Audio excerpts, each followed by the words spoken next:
Hey guys, welcome back. So now we are getting back into Future State Flash. And at this point we get a bit more information about this big event that had happened in 2027 that's been teased from Future State Titans and Shazam. So let's get into it. But first, if you're new to the channel, be sure to subscribe to get your spills every week. And don't forget to hit that bell up top so you can squat up in the comments for the first hour. Alright, so when we jump back in, it's like 2 months after we had left off in the last issue.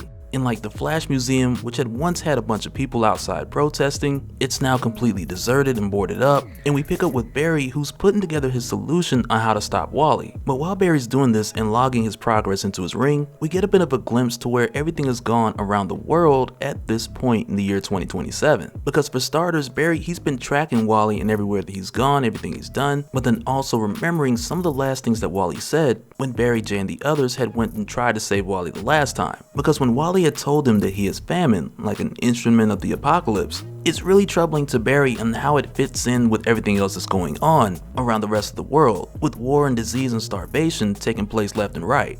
And at this point, after the 2 months have passed, he's like putting the final touches on all the modifications of all the tools that him and the others have collected from all these different villains, which were originally collected to save Wally, after Wally had taken all the other speedsters' power. But while Barry's here working and logging his progress into his ring like we had seen before, but what we come to find out with catching up with these past 2 months is that Barry, he is completely on his own. Because recently we had already seen what had happened to Bart and Jay, but then within the course of these last 2 months, you then had Max Mercury, who had taken on this mysterious plague or disease, and it was dangerous enough to the point to where when he died, both Barry and Iris had to burn his body so it wouldn't spread. But then on top of that, you then had the case of Iris, who had left the lab going for supplies, and after leaving she had never came back since, which once again just brings it down to being Barry by himself. But with him logging all his research in his journal within his ring, he then attempts to upload all of his research and his journaling so that hopefully anyone else out there who finds it, they can then also find hope and build off of the developments that he's found, in case anything goes left or any of this goes wrong. But then of course when he does this, he doesn't stay to look like if it went through, and I kinda get it, like there's a lot on his mind right now. But with him not waiting on the confirmation and suiting up to go face Wally, he doesn't notice that the transmission didn't send.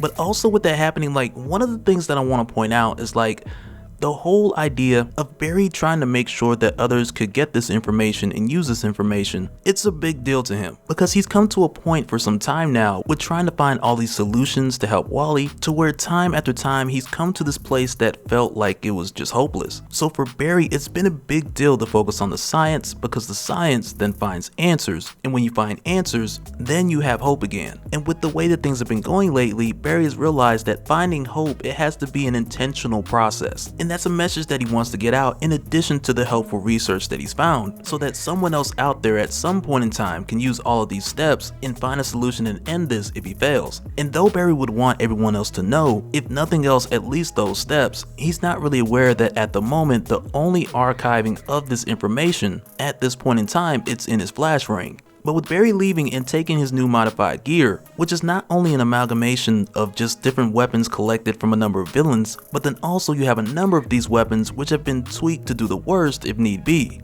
with Barry being more or less ready to do what needs to be done to stop this thing which has taken over Wally, even if it means stopping Wally for good in the process. And even though Barry's going back and forth with trying to save Wally and just ending this whole thing, with his mind telling him do what needs to be done and his heart telling him to save his friend, even with going back and forth, he did make some contingencies to kind of save Wally, like for example bringing the thinking cap again, but that option is quickly taken off the table when your famine Wally shows up and he just takes the thinking cap from Barry, which from there really leaves Barry with the absolute options left rather than the help Wally options. Meaning that at this point, Barry's pretty much got to go for the kill. But going into their showdown, if you will, like another thing that I want to point out and emphasize that I feel like is pretty important, especially with this being Future State. But the thing that I want to point out is like, this is not a contained Flash story. And I don't know about you guys, but for me, that comes as a bit of a relief. And when I say that this is not a contained Flash story, what I mean is like with what's going on with Wally and him being possessed by famine, this also connects to with what we've seen in Shazam and the reference to the huge chaotic event that had happened in 2027, which is also the year that this is taking place. Like, this is just a part of the puzzle that leads into that. But not only with what we've seen in Shazam, but also with what I referenced that Shazam was pointing to in Teen Titans, which showing us that aside from famine, you had other writers like Death and War that were showing up this year as well. So with knowing that, like, just keep in mind that this is a part of something bigger that is happening, rather than it just being another Flash story where Wally kills everybody. Because at the end of the day, you and I both know that Wally deserves better. But with Barry going forward and moving with the idea of trusting the science, which also kind of helps him to not be emotionally involved and just do what needs to be done, he then uses the Rainbow Raider like Prisma goggles to shoot off Wally's legs, which immediately had me thinking of some Star Wars Episode 3. Don't try it, Anakin. You are the chosen one. And I guess mentors just like shooting off the legs of their apprentice, I don't know. But even when this happens, it's pretty quick that we find out that this was an old trick of using a copy of Wally out of the Speed Force when it eventually vibrates and dissolves, and the real famine-possessed Wally shows up. And when that happens, like from there, Barry starts using other tools and other tricks, like Pied Piper's hyposonics, to push this famine-possessed Wally in a direction to kind of force this all into a position to where Barry can end it for good. And you can tell that with the way that Barry does this, it's very thought out and it's very calculated, because next Barry uses the Mirror Master duplicator in order to surround the famine Wally and corner him into a specific spot. And it plays out pretty well here since Barry doesn't have his speed, so he compensates with the numbers, which are enough at least to push your famine Wally over the target area. And the reason why is for Barry, with using this method and getting Wally over this area, he can then use the Still Force in order to trap this famine-possessed Wally and even the playing field a bit, with famine having speed on its side this whole time. And with doing this like Barry, he's set up for the kill. He successfully trapped Wally's body with famine inside, and because of that he was able to get the thinking cap back. And when he does, he thinks to himself like, okay, I'm gonna try this at least one more time, like to save Wally, because if he can get Wally to fight with him and get rid of famine by using the thinking cap to reach out and connect with Wally, then together they can end this and Wally wouldn't have to die. But with using the thinking cap and reaching out to Wally, he hears Wally respond like that Barry's killing him and making Wally weaker instead of famine. And when this happens, Wally tells Barry like he needs help, he needs strength, he needs magic, which Barry can't even offer because all the magic users by the year 2027, they've been gone now. But with Wally saying this, like Barry's kind of like, hold up, wait a minute, because the real Wally, he wouldn't ask Barry to involve someone else to save himself, especially at this point with famine taking out as many people as it has. And because of that, when famine tries to attack Barry in this moment of weakness, Barry hits him with a modified cold gun, which doesn't hold him because he just breaks through, but Barry knew that it wouldn't, which is why he modified the fuel within Captain Cold's gun, so that when the ice melted, Wally would then inhale a deadly chemical that would modify him on a genetic level, which was designed specific to Wally's speedster DNA, breaking Wally's body down, effectively causing him to start dying. And when this happens, famine leaves the body of Wally, with Barry rendering Wally's body useless as a host. And when famine appears, like it's here where we see where the Flash portion, like where it plays its part within the big future state picture. Because I can't stress enough, like with any future state story, like don't get too zoomed in. Because even within its entirety, future state is setting up a number of different stories that'll not only build into each other, but then it's also doing this with the intention of rolling into Infinite Frontier after. Which is another reason why everything within the Flash had escalated so quickly. Because at this point we're only in issue 2.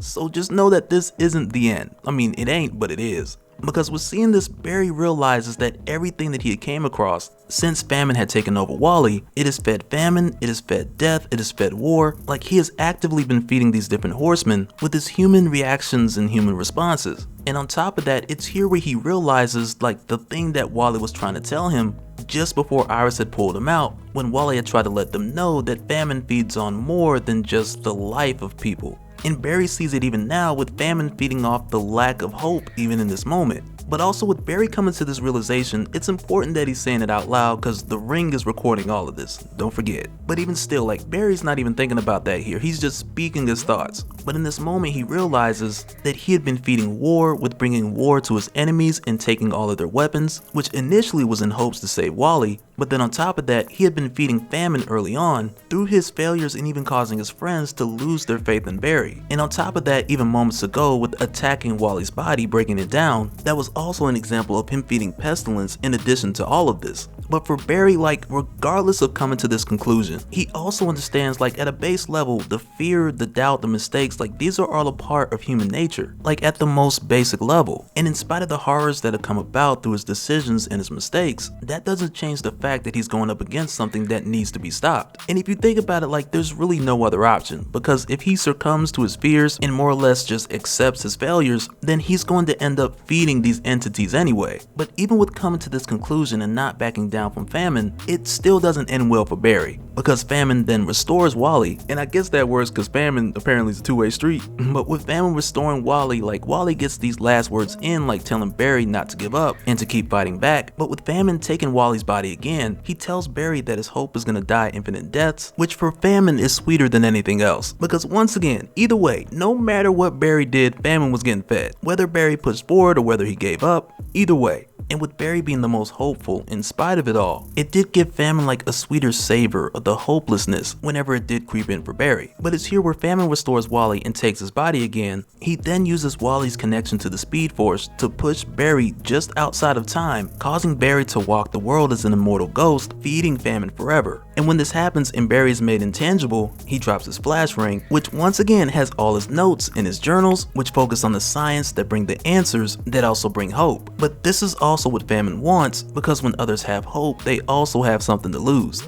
But when Barry drops his ring, it's then picked up by Cybeast, who is like Cyborg and Beast Boy merged into one, and that's explained over in Titans, but we'll get to that later. But with Cybeast finding this ring, it then leads into the plans that we had talked about in Future State Shazam, when the Titans had faced this huge threat in this same year in 2027. But before we go, I want to give a special shout out to the patrons and some new patrons for the month. So shout out to R. Cali1, and I said R. Cali, so let's just make that clear. But also shout out to Ken L, Patrick W, and Claude E.